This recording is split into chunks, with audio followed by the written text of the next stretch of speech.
kata Allah, hei para pemilik iman, yang mungkin diantara kalian kualitas imannya beda-beda.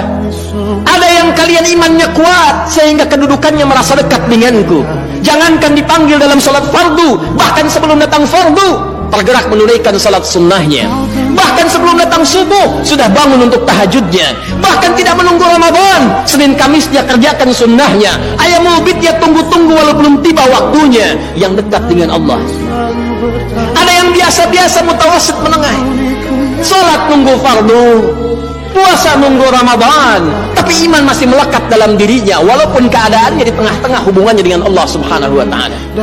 Ada yang ba'id, mungkin merasa jauh karena maksiat yang banyak dikerjakan, tapi masih menunaikan salat walau terlambat, masih ingin mengaji Al-Qur'an walau kadang-kadang.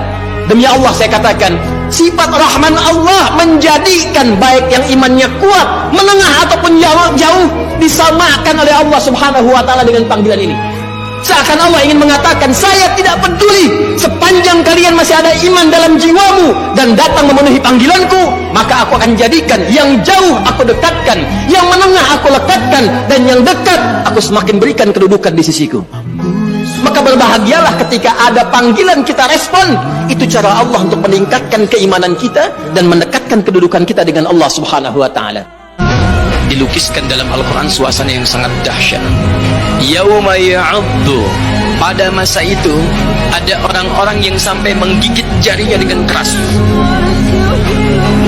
Kenapa mereka menggigit jarinya dengan keras begitu luar biasa? Karena ada penyesalan dalam dirinya saat di dunia mereka tidak mengambil petunjuk dari Nabi bagaimana caranya mengambil teman dalam kehidupan.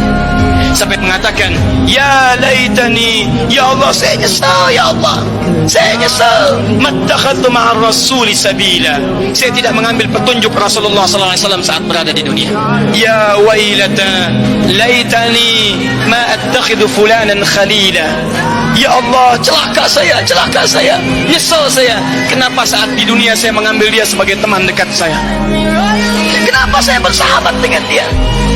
Laqad adallani 'ani dzikri, dia telah melalaikan saya dari ingat kepada Allah Subhanahu wa taala. Jangan dikira sakaratul maut itu mudah. Jangan dikira.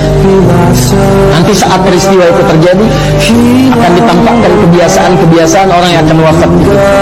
Jika terbiasa dia berbuat maksiat, maka maksiat akan ditampakkan dalam benaknya, membuat kacau keadaan pikirannya. Diganggu kemudian oleh setan, itu yang menyebabkan pikirannya sering meracau, mulutnya sering mengacau, tindakannya tidak terukur. Kadang pukul sana, pukul sini, kadang macam-macam mengamuk dan sebagainya. Itu tidak mudah. Tapi ada orang-orang yang ketika akan wafat, Allahu Akbar, mudah sekali. Kata Nabi, bagaikan mengeluarkan satu rambut yang sangat halus, tipis dari adonan tepung yang luar biasa lunaknya. Tinggal narik. Bahasa Qurannya surah ke-8 surah 9 ayat 27 sampai 30. Ya ayyatuhan nafsul mutmainnah, hei jiwa yang tenang. Jadi tenang aja kedatangan malaikat. Assalamualaikum warahmatullahi, tenang aja. Ada apa? Pulang yuk, ayo. Santai aja. Jadi kamu lihat mata anda di cermin yang penuh dengan dosa, tatap wajah anda yang penuh dengan dosa, tatap lisan kita yang banyak maksiat, tatap tangan kita yang pernah berbuat buruk, tatap kaki kita yang melangkah pada maksiat. Apakah layak antum jadi ahli surga? Kenapa anda begitu ringan meminta kepada Allah Firdaus, sementara anda tidak buktikan dengan ikhtiar? Dan itu baru anda, belum anak anda. Apa anda ridha masuk surga sementara anak-anak anda berteriak masuk neraka? Tolong saya, tolong saya. Yauma yafirrul mar'u min akhi wa ummihi wa abi wa sahibatihi wa bani likulli imri'in minhum yawma idzin sya'nun. Akan tiba satu masa semua orang sudah tidak peduli dengan saya. Lupa dengan anak, lupa dengan suami, lupa dengan istri, lupa dengan ibu, lupa dengan ayah. Dan mereka teriak minta tolong, tolong saya, tolong saya. Apa yang anda bisa kerjakan? Karena itu anda usaha. Ayo berubah. Ngapain anda kumpulin dunia? Dunia itu mudah, kecil.